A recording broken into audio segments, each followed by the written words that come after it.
કેમ છો વિદ્યાર્થી મિત્રો? હું છું મયુર લિંબાચિયા અને તમે જોઈ રહ્યા છો ફિઝિક્સ બાય મયુર લિંબાચિયા.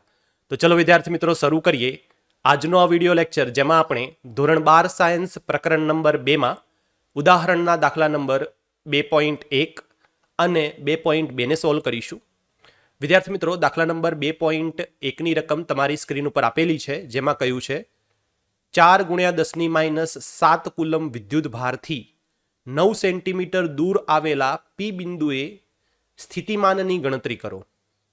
હવે વિદ્યાર્થી મિત્રો, તમને અહીંયા એક વિદ્યુત ભાર આપેલો છે જેનું મૂલ્ય 4 × 10⁻⁷ છે. તો ધારો કે અહીંયા હું જો આકૃતિ દોરું વિદ્યાર્થી મિત્રો, તો આ આપણો વિદ્યુત ભાર છે, જેને આપણે કેપિટલ ક્યુ તરીકે લઈએ, અને આ વિદ્યુત ભારથી તમને 9 સેન્ટીમીટર અંતરે અહીંયા આર બરાબર તમને આપેલું છે 9 સેન્ટીમીટર અંતર,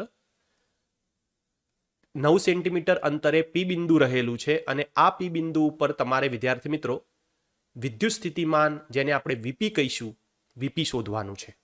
ઓકે, તો હવે આપણને વિદ્યુત સ્થિતિમાનનું સમીકરણ ખબર છે, જેને આપણે કંઈક આ રીતે લખતા હતા કે VP is equal to KQ ભાગ્યા આર. આપણને વિદ્યાર્થી મિત્રો દરેકની વેલ્યુ ખબર છે, તો વેલ્યુ મૂકી અને વીપી આપણે શોધી શકીએ છીએ. તો જો અહીંયા કેની વેલ્યુ મૂકું તો 9 × 10⁹ ક્યુની તમને વેલ્યુ આપેલી છે 4 × 10⁷ ભાગ્યા આર તમને આપેલો છે 9 સેન્ટીમીટર, જેને આપણે મીટરમાં ફેરવીશું તો 10⁻² મીટર થશે.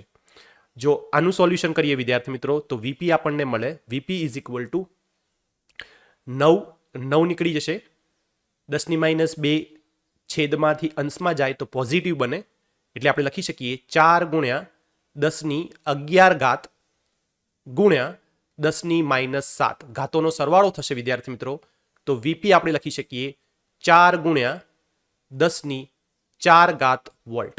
બરાબર છે. તો વિદ્યાર્થી મિત્રો, આ થયું તમારું પી બિંદુએ વિદ્યુત સ્થિતિમાનનું મૂલ્ય.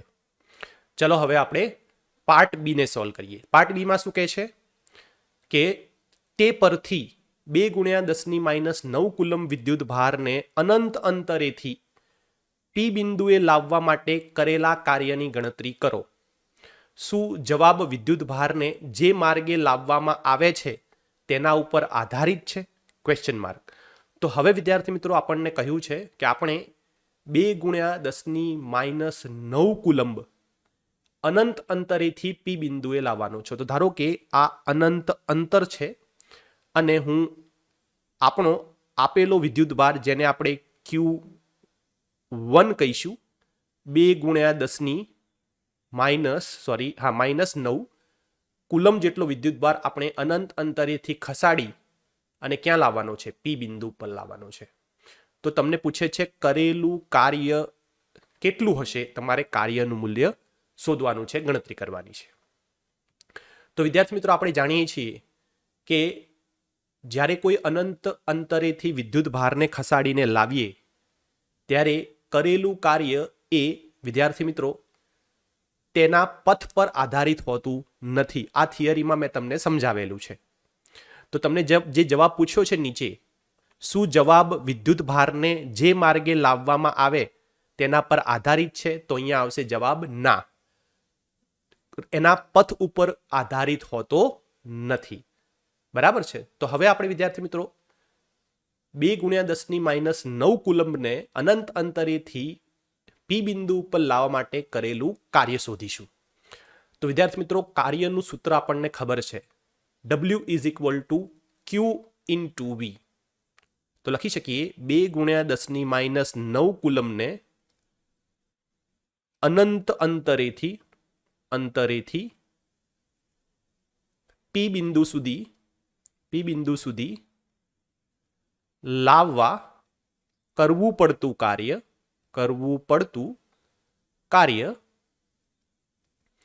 W હોય તો આપણે લખી શકીએ કે therefore W is equal to Q into V. આપણે પી બિંદુ પર લાવીએ છીએ તો શું આવે? વીપી આવે. અને વિદ્યાર્થી મિત્રો વીપી આપણે શોધેલું છે, તો અહીંયા વેલ્યુ મૂકી દઈએ. therefore W is equal to કોને લાવીએ છીએ? તો 2 ગુણ્યા 10⁻9 કુલમને લાવીએ છીએ તો અહીંયા તમારે લખવું પડે Q1. તો Q1 ની વેલ્યુ કેટલી છે? 2 ગુણ્યા 10⁻9 ગુણ્યા આપણી પાસે વીપી કેટલું છે? 4 ગુણ્યા 10⁴ ઘાત. તો આપણે લખી શકીએ કાર્ય W બરાબર 4 દુ 8 અને ઘાતોનો સરવાળો તો -9 વત્તા 4. તો ધેરફોર કરેલું કાર્ય W બરાબર 8 ગુણ્યા 10⁻5 જૂલ જેટલું આપણને મળે. ઓકે, તો આ આપણું કરેલું કાર્ય છે. બરાબર. હવે વિદ્યાર્થી મિત્રો, મેં તમને આગળ કહ્યું તે પ્રમાણે કાર્ય એ એના પથ પર આધારિત હોતું નથી. તો આપણે અહીંયા લખવું પડે કે ના અનંત અંતરેથી પી બિંદુ સુધી લાવવા કરવું પડતું કાર્ય તેના પથ પર આધારિત નથી. તો આ તમારો વિદ્યાર્થી મિત્રો દાખલા નંબર 2.1 હતો. હવે આપણે દાખલા નંબર 2.2 તરફ જઈશું. વિદ્યાર્થી મિત્રો, દાખલા નંબર 2.2 ની રકમ તમારી સ્ક્રીન ઉપર આપેલી છે, જેમાં કહ્યું છે 2 વિદ્યુત ભારો 3 ગુણ્યા 10⁻8 અને -2 ગુણ્યા 10⁻8 કુલંબ એકબીજાથી 15 સેન્ટીમીટરે રહેલા છે. તો તમે વિદ્યાર્થી મિત્રો સ્ક્રીન ઉપર જે આકૃતિ દોરી છે એને જોશો તો તમને ખ્યાલ આવશે કે મેં જે 3 ગુણ્યા 10⁻8 કુલંબ વિદ્યુત ભારને Q1 તરીકે દર્શાવી અને બિંદુ A ઉપર મૂકેલો છે અને ત્યાંથી 15 સેન્ટીમીટર અંતરે આપણો બીજો વિદ્યુત ભાર જેને આપણે B બિંદુ ઉપર મૂકેલો છે તેને Q2 તરીકે દર્શાવેલો છે. હવે તમને આગળ કહે છે 2 વિદ્યુત ભારોને જોડતી રેખા પરના કયા બિંદુએ વિદ્યુત સ્થિતિમાન 0 હશે? અનંત અંતરે સ્થિતિમાન 0 લો. તો વિદ્યાર્થી મિત્રો, આ બંને વિદ્યુત ભાર એટલે કે Q1 અને Q2 ને જોડતી રેખા મેં અહીંયા દોરેલી છે. આ રેખા પરના કયા બિંદુએ વિદ્યુત સ્થિતિમાન 0 હોય એ આપણે શોધવાનું છે. તો વિદ્યાર્થી મિત્રો, આપણી પાસે ટોટલ 3 પોસિબિલિટી મળે, શક્યતાઓ મળે. પહેલી, 2 વિદ્યુત ભારોને વચ્ચે એટલે કે Q બિંદુ ઉપર. બીજી પોસિબિલિટી મળે કે બંને વિદ્યુત ભારોથી ડાબી સાઈડ એટલે કે P બિંદુ ઉપર અને બંને વિદ્યુત ભારોની જમણી સાઈડ એટલે કે R બિંદુ ઉપર. હવે આપણે આ ત્રણે જે પોસિબિલિટીઝ છે એ ત્રણ પોસિબિલિટીઝને આપણે ચકાસીશું કે ક્યાં વિદ્યુત સ્થિતિમાન 0 મળી શકે છે. તો સૌથી પહેલા P બિંદુ ઉપર જોઈએ. તો P બિંદુ ઉપર વિદ્યાર્થી મિત્રો, જો મારે વિદ્યુત સ્થિતિમાન 0 હોય તેવું ચકાસવું હોય તો સૌથી પહેલા તો આપણે વિદ્યુત સ્થિતિમાનનું જે સૂત્ર છે V = KQ ભાગ્યા R એને આપણે જો જોઈશું તો તમને ખ્યાલ આવશે કે વિદ્યુત સ્થિતિમાન V એ વિદ્યુત ભારના મૂલ્ય ઉપર આધાર રાખે છે અને અંતર ઉપર પણ આધારિત છે. તો તમે જુઓ Q1 વિદ્યુત ભારનું મૂલ્ય Q2 કરતાં વધુ છે અને સાથે સાથે Q1 થી P બિંદુનું અંતર પણ ઓછું છે.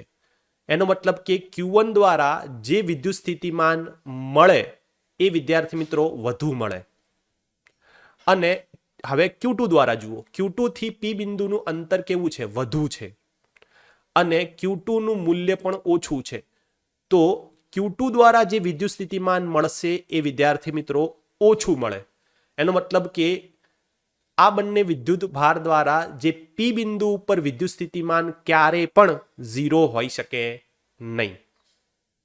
ઓકે, તો હંમેશા યાદ રાખો કે જ્યારે કોઈ 2 વિદ્યુત ભાર આપેલા હોય એમાં એક ધન અને એક ઋણ હોય તો તમને ફક્ત 2 જગ્યાએ જ વિદ્યુત સ્થિતિમાન 0 મળે.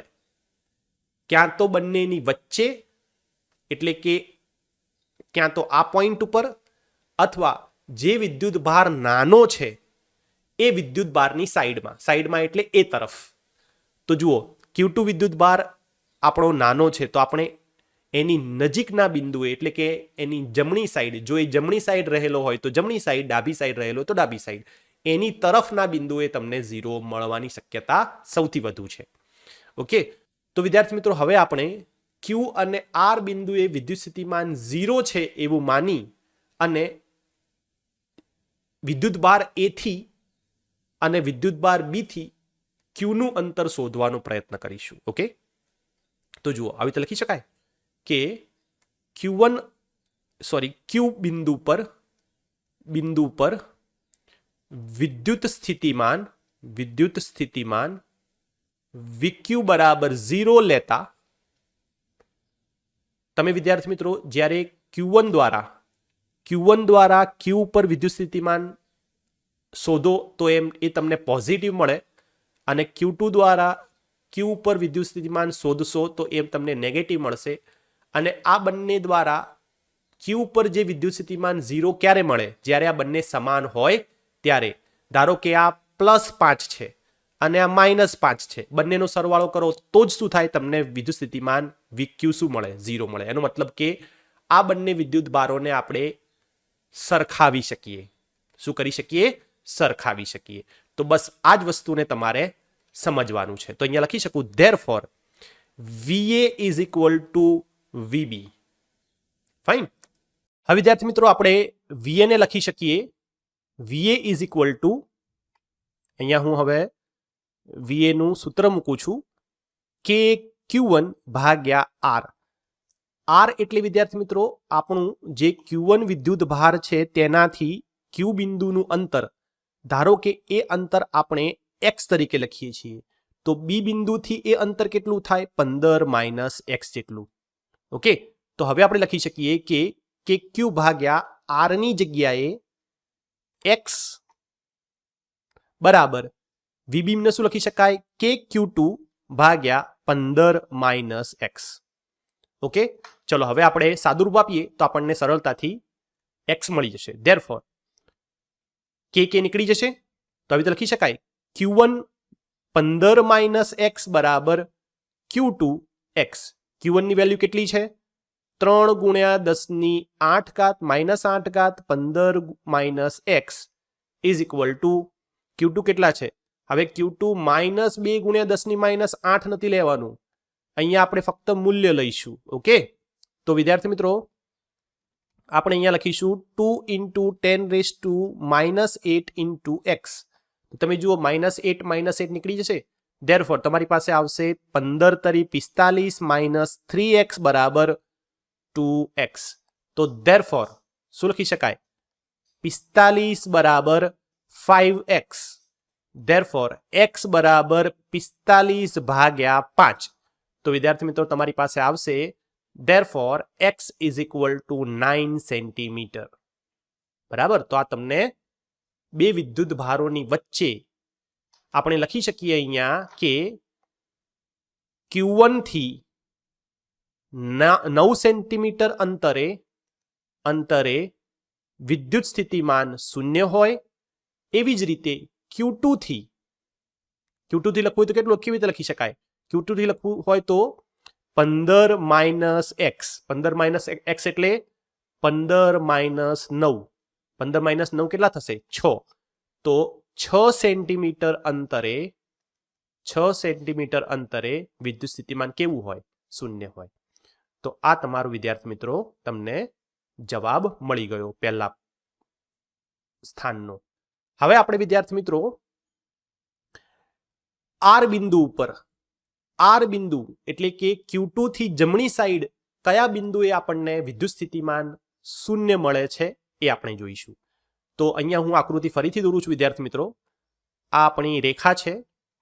અહીંયા આપણે એ બિંદુ જ્યાં Q1 પડેલો છે, આ તમારો B બિંદુ જ્યાં Q2 હતો, B બિંદુ જ્યાં આપણો Q2 છે, 3 × 10⁻8 છે, આ -2 × 10⁻8 છે અને R વિદ્યાર્થી મિત્રો આપણે ક્યાંક અહીંયા લીધેલું છે. તો ધારો કે હવે એ બિંદુથી R નું અંતર આપણે x માનીએ તો આ વિદ્યાર્થી મિત્રો B થી R નું અંતર આપણે લખી શકીએ. આ કેટલું છે? 15 છે ને? A થી B નું અંતર કેટલું છે? 15 છે. 15 સેન્ટીમીટર. જો આ આખું x હોય અને એ થી બી નું અંતર 15 હોય તો આપણે શું લખી શકીએ? x - 15 લખી શકીએ. તો હવે ફરીથી આપણે શું કરીશું? VR એટલે કે R બિંદુએ વિદ્યુત સ્થિતિમાન જો શૂન્ય મેળવવું હોય તો આપણે VA અને VB ને સરખાવવા પડે, જેમ આપણે આગળ કરેલું હતું. તો ધેરફોર આપણે શું લખી શકીએ? આવું લખી શકાય કે KQ1 ભાગ્યા અંતર કેટલું છે? A થી R નું અંતર છે x જેટલું. તો x બરાબર KQ2 ભાગ્યા QB થી Q2 થી R નું અંતર કેટલું છે? 15 - x. તો સોરી x - 15. x - 15. તો હવે આપણે ફક્ત સાદુરૂપ આપીશું તો તમને જવાબ મળી જશે. તો જુઓ, ધેરફોર લખી શકાય કે નીકળી જશે Q1 x - 15 બરાબર Q2 x. Q1 ની વેલ્યુ મૂકી દઈએ 3 × 10⁻8 x - 15. અહીંયા પણ ફક્ત મૂલ્ય જ લઈશું ઇન્ટુ x. તો 10⁻8 10⁻8 નીકળી જશે. ધેરફોર 3x - 45 બરાબર 2x. ઓકે, તો હવે વિદ્યાર્થી મિત્રો હું આને આ જે 3x છે 3x ને જમણી સાઈડ લઈ જવું તો ધેરફોર લખી શકાય કે -45 બરાબર 2x - 3x. 2x - 3x. તો ધેરફોર -45 બરાબર -x, બંને માઇનસ ચિહ્ન નીકળી જશે તો x બરાબર 45 સેન્ટીમીટર. ઓકે, તો એનો મતલબ થાય વિદ્યાર્થી મિત્રો, અહીંયા આપણે લખી શકીએ કે Q1 થી R અંતર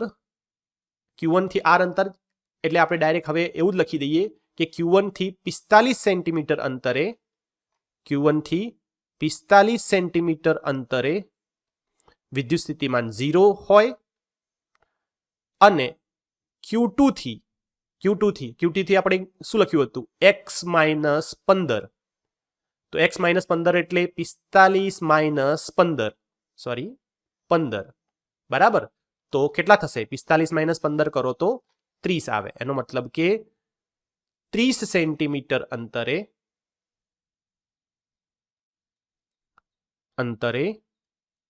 વિદ્યુત સ્થિતિમાન 0 હોય. તો આ થશે તમારો વિદ્યાર્થી મિત્રો જવાબ. તો દાખલો બહુ ઇઝી છે, બરાબર. તમને સરળતાથી સમજાઈ ગયું હશે. આના અનુસંધાનમાં તમને કોઈ મૂંઝવણ હોય, તમને કઈ વસ્તુ ન સમજણ પડતી હોય તો તમે મને કમેન્ટ સેક્શનમાં લખી જણાવો. હું એનો જરૂરથી જવાબ આપીશ. જો આ વિડીયો પસંદ આવ્યો હોય, મારી ટીચિંગ મેથડ પસંદ આવતી હોય તો પ્લીઝ ચેનલને સબસ્ક્રાઇબ કરો, નોટિફિકેશન બેલ આઇકોન પણ દબાવો અને વિડીયોઝને જરૂરથી લાઇક્સ કરો. તો ચલો વિદ્યાર્થી મિત્રો, હવે આપણે મળીશું નેક્સ્ટ વિડીયો લેક્ચરમાં. ત્યાં સુધી બધા વિદ્યાર્થી મિત્રોને થેન્ક્સ ફોર વોચિંગ. બાય.